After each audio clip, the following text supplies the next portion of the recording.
serving the Republic of the Philippines for more than 75 years. Ito po ang Presidential Broadcast Service. From the Presidential Palace, Manila, Dateline Malacañang.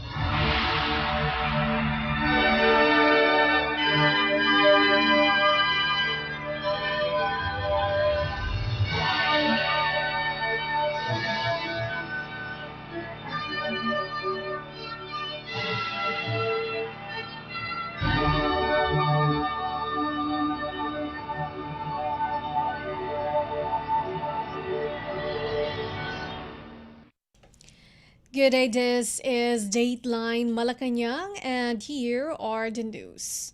On the top story, Philippine President Ferdinand R. Marcos Jr. leads the inspection of the airport to New Clark City Access Road, or ANAR, at the Sacobia Bridge located within the Clark Freeport and Special Economic Zone, or CFEZ, Pampanga. The 20-kilometer ANAR project, with a cost of 8.42 billion Philippine peso, serves as a dedicated access road with the goal of enhancing connectivity across Luzon, aiming to revolutionize travel and trade between Central and Northern Luzon, Metro Manila, and Clark International Airport. Notably, it includes a 900-meter bridge over the Sacobia River in Bamban, Tarlac, that showcases both engineering prowess and environmental sensitivity. The ANAR project seeks to alleviate traffic congestion and boost economic growth by improving travel efficiency across Luzon, connecting major urban centers and transportation hubs, ultimately reducing travel time from New Clark City to Clark from 1 hour to 20 minutes and fostering progress in surrounding areas. Joining President Marcos Jr. in the inspection are Department of Transportation, or DOTR, Secretary Jaime Bautista, Bases Conversion and Development Authority, or BCDA, President and Chief Executive Officer, or CEO Engineer Joshua Bingkang, BCDA Chairman Delphine Lorenzana, and local government officials, among others. Here is Philippine President Ferdinand R. Marcos Jr. This Clark International Airport to New Clark City Access Road, or ANAR, is a key component in boosting the Clark metropolis as an investment and tourism destination. It is a part of a larger package of Build Better More activities. It aims to enlarge Clark's profile in the global investment map. Projects such as this all convey one message to prospective investors. It conveys the message that we are committed to building world-class infrastructure that can host a business in a high-growth area. The government is ready to provide adequate infrastructure and facilities to ensure the growth of their future investments. For example, the modernization of the Clark International Airport has now taken off. The construction of a rail link to Metro Manila is proceeding at full speed. At alam nyo rin lahat na hindi lang pang negosyo, hindi lang pang turismo, pang sports pa ang Clark, dahil we are also building a Clark's physical capital. We are upskilling the required human capital that will run businesses and will drive prosperity. Clark can now host a wide range of economic activities, including innovation labs, creative workshops, manufacturing concerns, leisure complexes, and a cyber corridor. If food happens to be the concern, then Clark is in the heartland of an agricultural powerhouse, not to mention the powerful draw and the seductive aroma of Kapampangan cuisine.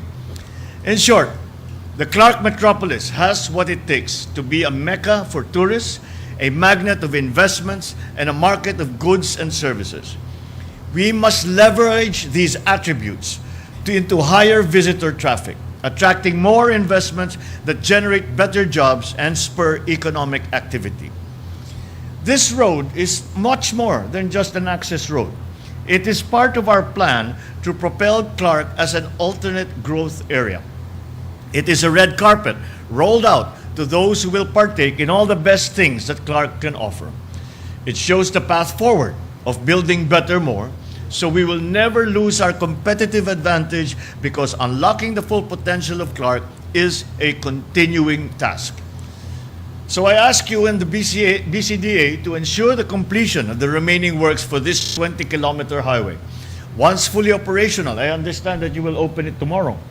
Once operational, it will reduce travel time between the Clark International Airport and New Clark City from 1 hour to 20 minutes. It will also save commuters money as ANR is toll-free. Going by BCDA's track record, I trust in the quality of the workmanship of this road and in your commitment to observe the relevant procurement rules, laws, and regulations. I have also noticed that this bold vision radiates from the elegant architecture of the edifices that you have built here. For instance, Sacobia Bridge has been attracting its fair share of visitors as its own tourist destination. The world-class design of the new Clark International Airport Terminal has earned international recognition. It is hailed by the UNESCO Prix Versailles as one of the most beautiful airports in the world. So I thank the engineers, the architects, private partners, and the Bases Conversion and Development Authority led by Chairman Delfin Lorenzana and Engineer Joshua Bincang, the BCDA President and Chief Executive Officer, for your hard work. BCDA's performance is not merely narrated on ink and paper and in reports long archived. Your triumphs have become part of the country's landscape, utilized and visited by millions of people daily. These booming, breathtaking sites from Bonifacio Global City to McKinley Hill to Newport City to New Clark City attest to the transformative power of repurposing state assets. Military lands converted into economic centers are the concrete proof of the prosperity BCDA has unleashed. There is no better proof of this than Clark. And this is why the BCDA has earned the reputation as a reliable, credible, professional partner in public-private ventures, setting the template for mutual cooperation that benefits the public.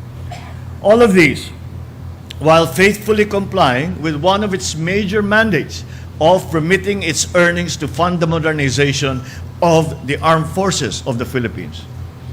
The BCDA has contributed 59.71 billion pesos for the equipment, weaponry, vehicles, vessels, and structures used by our armed forces. So indeed, the BCDA has a major role to play in the Bagong Pilipinas vision that all Filipinos are working hard to achieve. Your contribution to Bagong Pilipinas goes beyond your physical inventory of projects delivered, planned, and being built. The BCDA's contribution to the Bagong Pilipinas would also include a culture of excellence, of innovation, of foresight, and of industry. So congratulations to you all for this very, very fine day when we celebrate the continuing development of Clark. At mabuhay po kayong lahat. Mabuhay ang Bagong Pilipinas. Magandang umaga po sa inyo. Philippine President Ferdinand R. Marcos Jr. Dateline Malacañang. Philippine President Ferdinand R. Marcos Jr. on Tuesday bestowed the 16th Ani ng Dangal Awards to 26 Filipino talents who have earned various international awards in the categories of architecture and the allied arts, cinema, dance, dramatic arts, literary arts, music, and visual arts in a ceremony at the Metropolitan Theater in the city of Manila. Spearheaded by the National Commission for Culture and the Arts, or NCCA, the Ani ng Dangal is an annual event that highlights the conclusion of the National Arts Month by giving recognition to Filipino artists who have achieved significant international success and earned accolades in their respective fields in the past year. In his speech, assure the Filipino artists of a nurturing environment where they can realize their full potential. President Marcos also lauded the Filipino artists for their luminous performances here and abroad, showcasing the best that our country can offer. The chief executive urged them to continue to create, innovate, and excel as their essential works add to the country's gross national happiness. Let us listen to Philippine President Ferdinand R. Marcos Jr.'s speech at the 16th Ani ng Dangal Awards held at the Metropolitan Theater in the city of Manila. It is wonderful to be in this building in all its glory. And it is an appropriate place and time for us to be here. I suppose that the lights are all lit up, and really, this hall is brightly lit for our function this afternoon. And I think the source of its glimmer is the star wattage of the talents who we have assembled here with us. For you represent the best of your craft. Your luminous performances here and abroad have showcased the best that our country can offer. Those who can act, dance, paint, sing, perform, sculpt, play, build, also serve the flag, because every time you step into the limelight, a powerful spotlight also shines upon our country. Every applause that you draw from the audience, wherever in the world, is also an adulation for the land of your birth, which is rich in artistry. You are ambassadors of our culture, have won the hearts of audiences here and abroad. It is time that you are honored by your own, in your homeland, to which you have given so much pride and joy. More than that, you are sources of inspirations to fellow artists who view them as an example in careers yet to be carved, or to their fellow men whose spirits, amidst the business of living, are roused by your performances. Art builds a strong nation and a compassionate society. Art does not only entertain, it enlightens, it educates, it elevates the quality of life. And these are what past and present Ani ng Dangal awardees have done for our country. It is my view that many times we see us honoring the artists that we have here in the Philippines, and we say, it is for the good work that you have done, it is for the beautiful works that you have brought to the world. But there is another important reason why we must honor our artists, who in the end define our culture. And the reason for that is the culture of a country, the culture of a people, that culture is a shared consciousness of that people. Thereby, your defining of our culture is the creation of the national consciousness, the shared consciousness of all Filipinos, which is the way that we define what it is to be a Filipino. And that is how important is the work that you do. The soaring songs that uplift the soul of our people, the words that move the nation, the brushstrokes that evoke our dreams and our aspirations, the edifices that are monuments to our skills. What they show in real mirrors the real for the better. What dance moves they dazzle us with exhibit the energy of our race. What roles you portray are what we want in life to be manifest. I am therefore delighted to join the National Commission for Culture and the Arts in conferring the prestigious Ani ng Dangal Award to Filipino artists who have made their world their stage. This awarding ceremony is indeed a fitting event that concludes the National Arts Month. I was told that there was no shortage of nominees. In fact, perhaps an oversupply of them. I was not surprised. In a country dense with talents, where there are more singers per square kilometer than anywhere else in the world, this should no longer come as a surprise. Where the arts and crafts and the traditional arts and crafts are beginning to once again be recognized, then we should not be surprised. I would like to thank the NCCA for the hard work that they have put in to put together this honor roll. Each awardee has an extensive portfolio which cannot be abridged in just a few sentences. In fact, many of your works are so beautiful that prose cannot capture their majesty.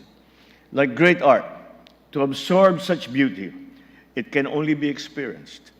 It cannot be described. So as we honor our honorees today, I extend a heartfelt invitation to every artist across our nation. Continue to create, to innovate, to excel. What you create are essential works that add to our gross national happiness. So please act on your dreams. Believe in your talent. Dare to break ground. Tear down the walls that cage your creativity. Hone your craft. Rest assured, your government, the Bagong Pilipinas, will create a nurturing environment that will see your talent fully and finally bloom. We know that art can only flourish under an atmosphere of freedom, and under Bagong Pilipinas, this is something that we will guarantee.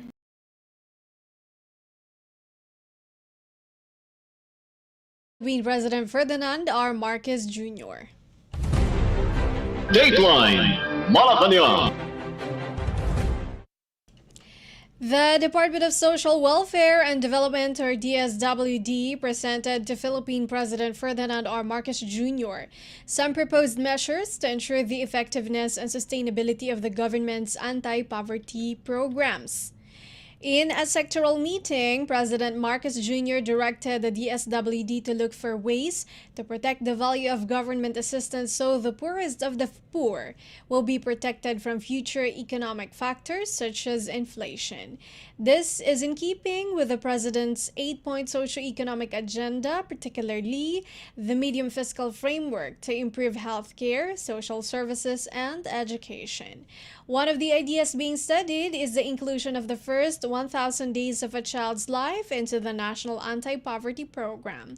The first 1,000 days from conception to 2 years old are vital in addressing stunting and malnutrition. Additionally, pregnant and lactating mothers and infants need proper nutrition, breastfeeding, and necessary vaccines. In a press briefing, DSWD Secretary Rex Gatchalian said that in the bottom 30% of the Pantawid Pamilyang Pilipino program, or 4Ps, list of beneficiaries, stunting is still prevalent. Because the health grant is fixed at 700 pesos, there are no incentives for the pregnant women to register at healthcare centers. Secretary Gatchalian said that one of their proposals is to introduce a first 1,000 days grant so that they will have an incentive to look for health-seeking behaviors, which means pregnant women will be forced to register. The DSWD proposed to provide an additional 400 pesos or 13 pesos per day as an incentive for pregnant women or children aged 0 to 2 years for 12 consecutive months, conditional upon access to prenatal services, delivery attended by a skilled worker, postpartum care or postnatal visits for newborns, and checkups and vaccinations until 2 years old.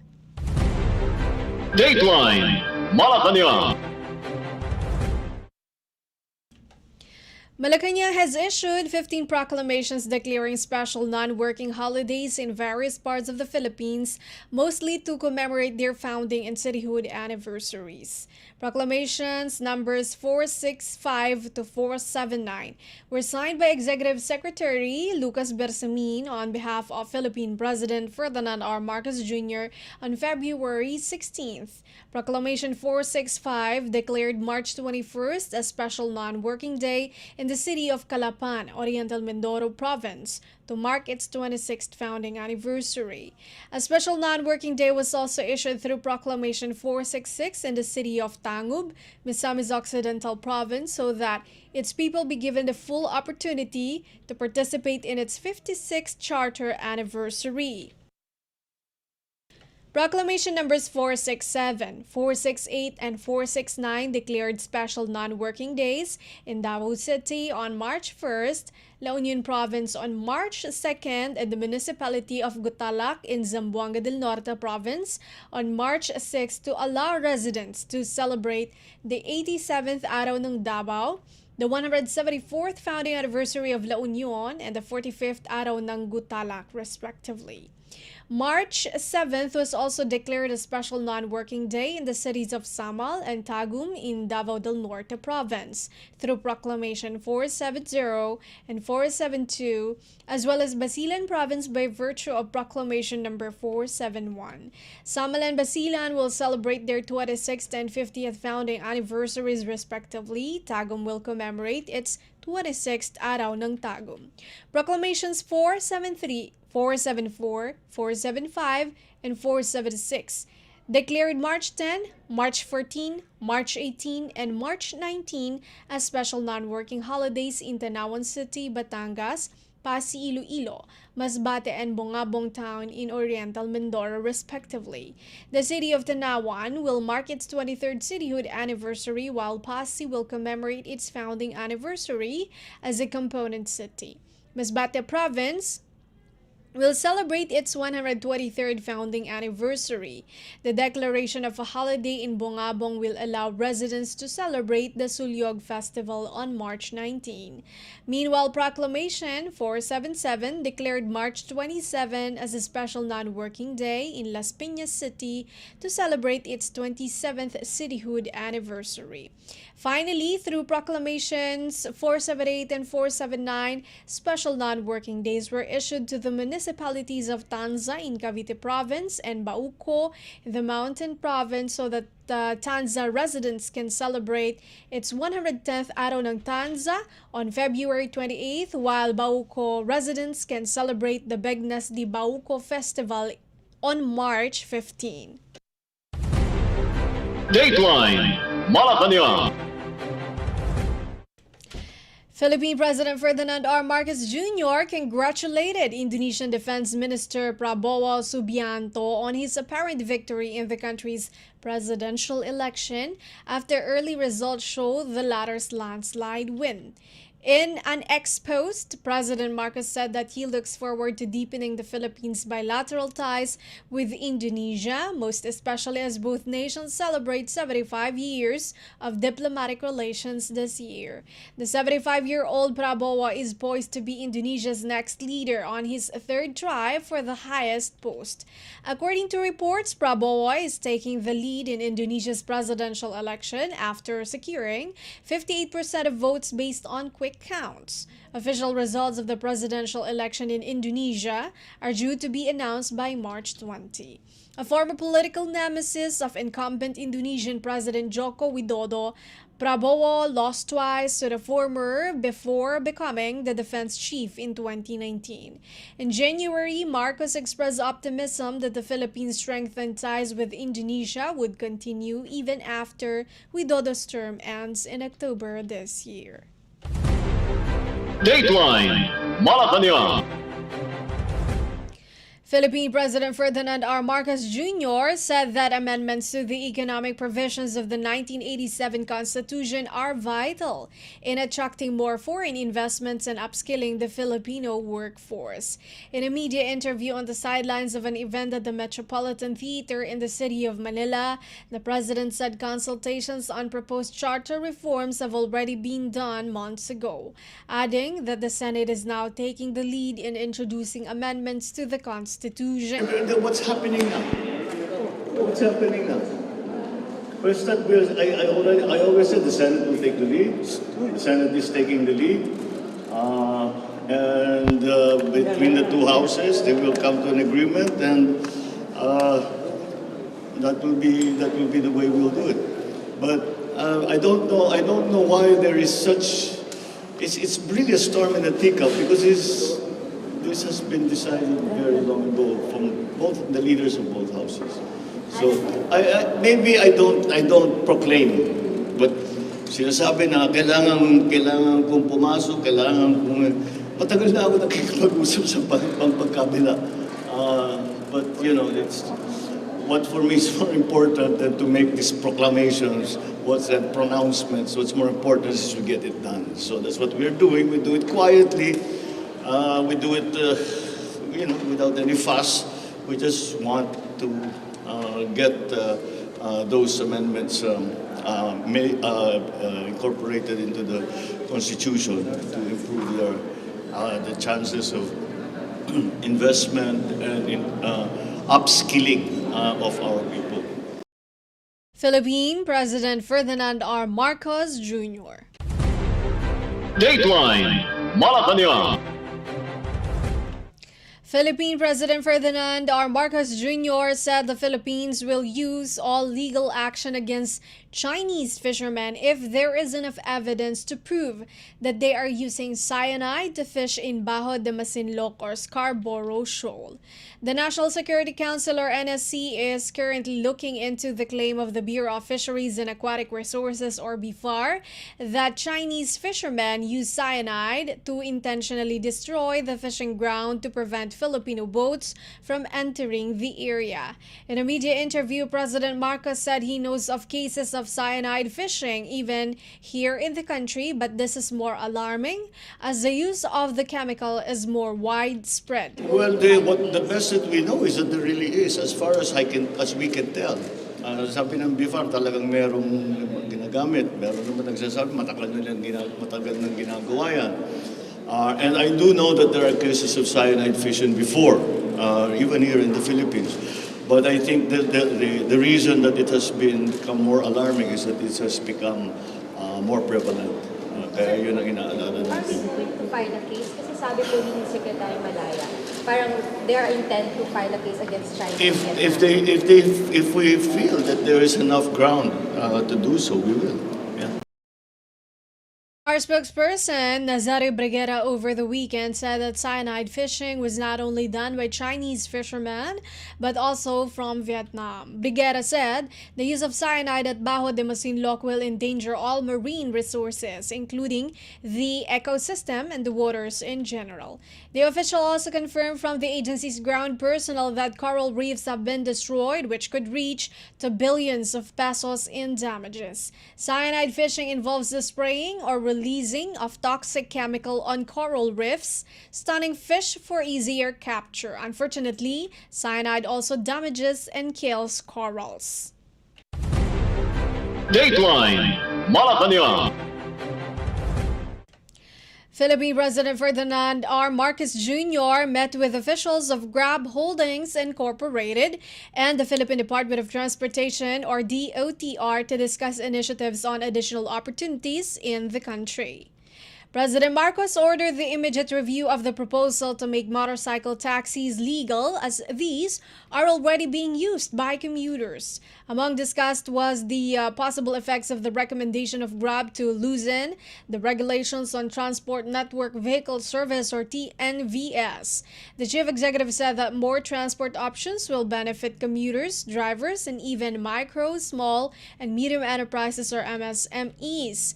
The government has long been studying the viability of motorcycle taxis, with the Land Transportation Franchising and Regulatory Board or LTFRB only granting limited slots to drivers. LTFRB Chief Teofilo Guadis III earlier said that once the law is enacted to include motorcycles as public utility vehicles, the Office of Transportation Cooperatives under the Department of Transportation can allow riders to organize as transport cooperatives. Three major ride-hailing platforms, Angkas, Joyride, and Movelt, are currently allowed to operate on a provisional authority with a total cap of 45,000 participants in the study. The motorcycle taxi study was initiated by the DOTR in 2019 to evaluate the safety of motorcycles for hire in ride-hailing platforms.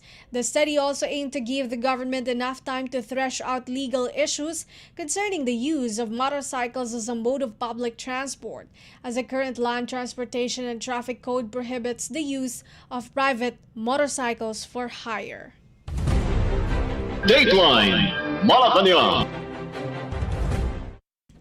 The Philippine government may provide alternative livelihood assistance to farmers with irrecoverable agricultural land because of the effects of El Nino, the coordinating body tasked to mitigate the impacts of the phenomenon said.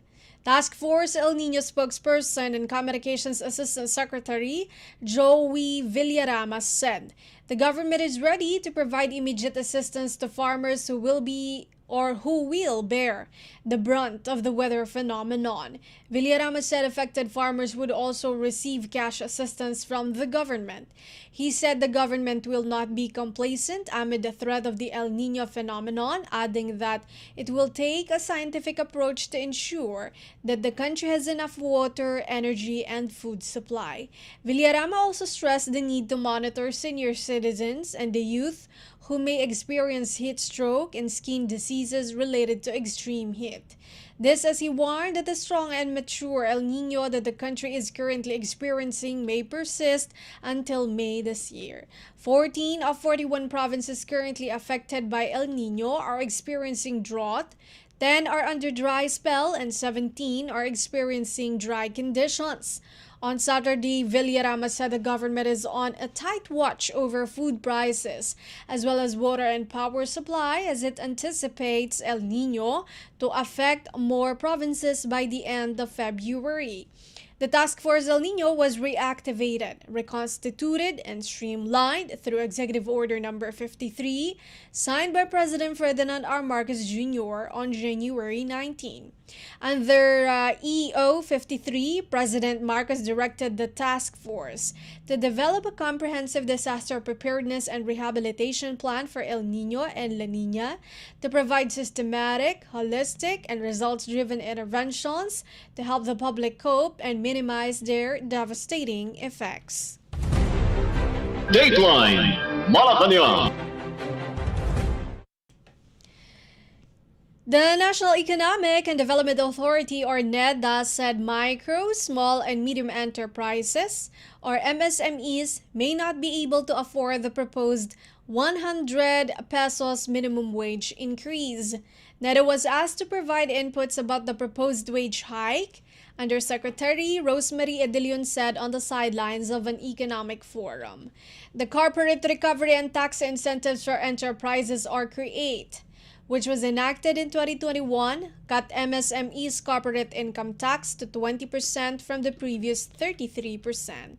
Senators on Monday approved Senate Bill 2534, which seeks to hike the salary of workers in the private sector by 100 pesos.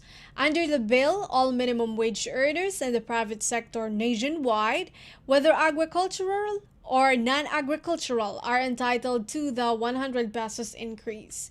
Once passed, any employer found violating the law will be fined between 25,000 pesos and 100,000 pesos, or imprisonment between 2 and 4 years, as well as awarding of back pay. Dateline Malacañang.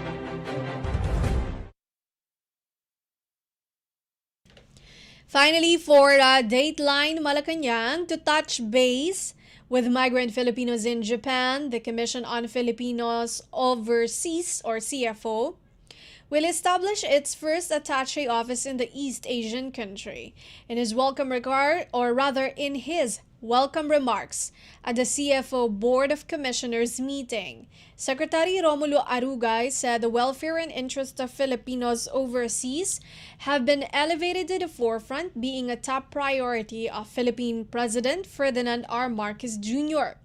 As a primary agency dedicated to overseas Filipino permanent residents, he said the CFO has redoubled its efforts to translate this commitment into concrete actions and services.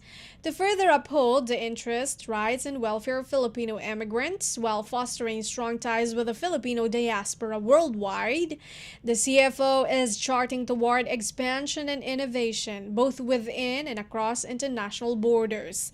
This year, the CFO is also set to open a satellite office in Baguio City, while other provinces such as Cagayan de Oro City, Iloilo City, and Dumaguete City are in the pipeline. Currently, the CFO has satellite offices in Cebu City and Davao City. Presidential Communications Office Undersecretary for Operations, Administration, Finance, and GOCCs, or Government-Owned and Controlled Corporations, Sherbat Karen Maralit said additional offices will give migrating Filipinos better and easier access to CFO programs and services. In 2023, the CFO registered a total of 96,111 Filipino immigrants, with the United States, New Zealand, and Canada topping the destination countries. Arugay said, as of year 2022, there are 41,867 overseas Filipinos in Japan. Dateline Malacañang. And that is all for today's Dateline Malacañang for Radyo Pilipinas World Service. This has been Bea Gaza. From the Presidential Palace, Manila, Dateline Malacañang.